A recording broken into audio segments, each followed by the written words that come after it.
There's no feeling more intense than starting over.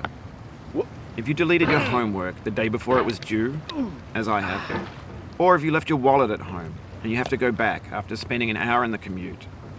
If you won some money at the casino and then put all your winnings on red but it came up black. If you got your best shirt dry cleaned before a wedding and then immediately dropped food on it. If you won an argument with a friend and then later discovered that they just returned to their original view. Starting over is harder than starting up.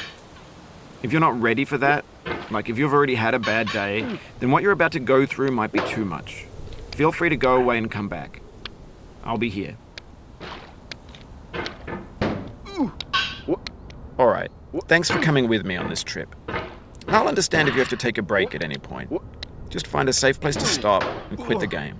And don't worry, I'll save your progress, always. Even your mistakes. This game is a homage to a free game that came out in 2002, titled Sexy Hiking. The author of that game was Jazzuo, a mysterious Czech designer who was known at the time as the father of B games. And B games are rough assemblages of found objects. Designers slap them together very quickly and freely, and they're often too rough and unfriendly to gain much of a following. They're built more for the joy of building them than as polished products. In a certain way, Sexy Hiking is the perfect embodiment of a B game. It's built almost entirely out of found and recycled parts, and it's one of the most unusual and unfriendly games of its time. In it, your task is simply to drag yourself up a mountain with a hammer. And that act of climbing, in the digital world or in real life, has certain essential properties that give the game its flavor.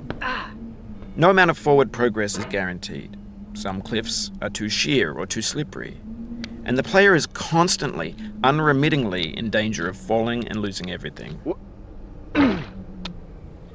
Anyway, when you start Sexy Hiking, you're standing next to this dead tree that blocks the way to the entire rest of the game.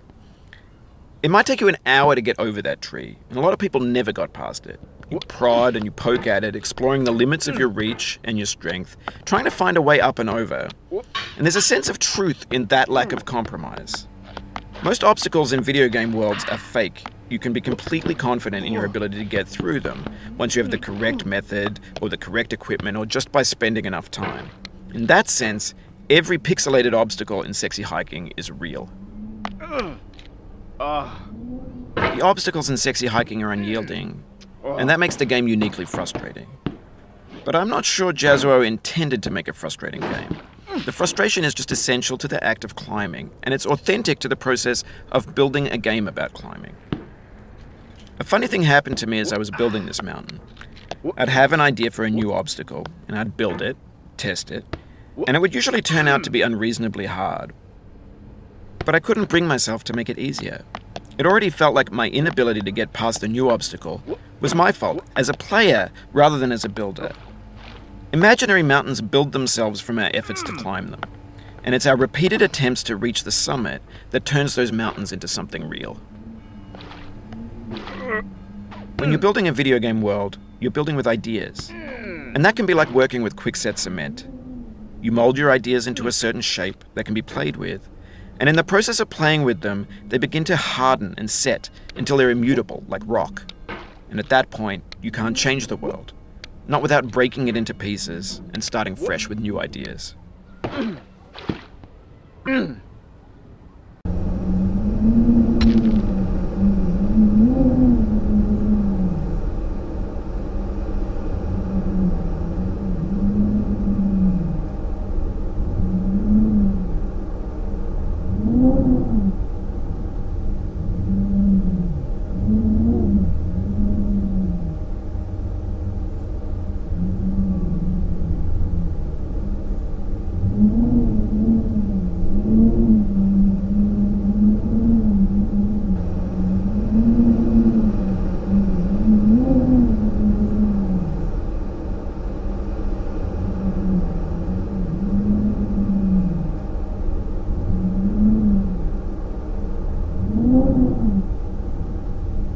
For years now, people have been predicting that games would soon be made out of prefabricated objects. bought in a store and assembled into a world. And for the most part, that hasn't happened, because the objects in the stores are trash. I don't mean they look bad or that they're badly made, although a lot of them are. I mean they're trash in the way that food becomes trash as soon as you put it in the sink. Things are made to be consumed and used in a certain context, and once the moment is gone, they transform into garbage. In the context of technology, those moments pass by in seconds. Over time, we've poured more and more refuse into this vast digital landfill that we call the internet. It now vastly outnumbers and outweighs the things that are fresh and untainted and unused. When everything around us is cultural trash, trash becomes the new medium, the lingua franca of the digital age. And you can build culture out of trash. But only trash culture. B games, B movies, B music, B philosophy. Maybe this is what digital culture is. A monstrous mountain of trash, the ash heap of creativity's fountain. A landfill with everything we ever thought of in it. Grand, infinite, and unsorted. There's 3D models of breakfast, Gen X's fanfic novels, scan magazines, green screen Shia LaBeouf, banned snuff scenes on LiveLeak. Facebook's got lifelike bots with unbranded adverts and candid shots of Kanye and Taylor Swift mashups, car crash epic failed GIFs, Russian dashcam vids, discussions of McRibs, discarded, forgotten, unrecycled, muddled, rotten, untitled. Everything's fresh for about 6 seconds, until some newer thing beckons, and we hit refresh. And there's years of persevering, disappearing into the pile, out of style, out of sight. In this context, it's tempting to make friendly content that's gentle, that lets you churn through it but not earn it.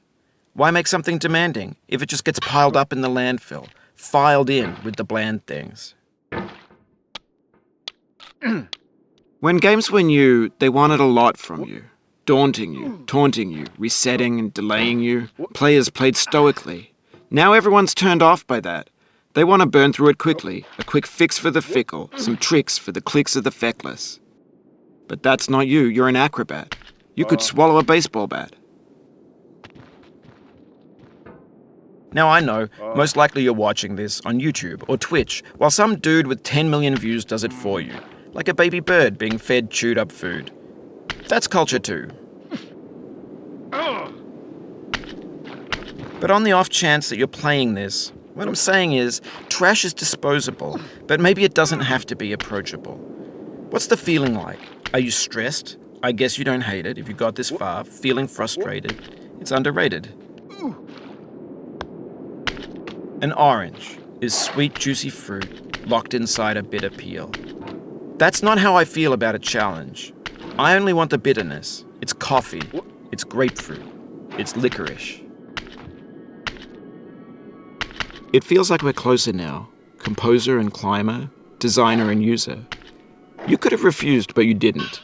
There was something in you that was hidden, that chose to continue.